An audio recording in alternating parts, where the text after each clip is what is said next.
প্রাচীন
নীল নদ।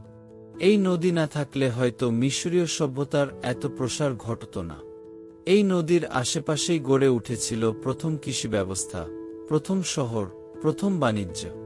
আজও এই নদী মিশরের জন্য জীবনধারা বয়ে আনে। প্রাচীন মিশরীয়রা শুধু প্রযুক্তিতেই নয়, সাংস্কৃতিকভাবেও ছিল এক অনন্য জাতি।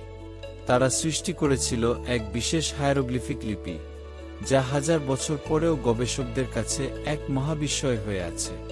তাদের প্যাপিরাসে লেখা গ্রন্থ, বিশাল স্তম্ভের ওপর খোদাই করা বার্তা, সবই আমাদের নিয়ে যায় এক অন্য জগতে।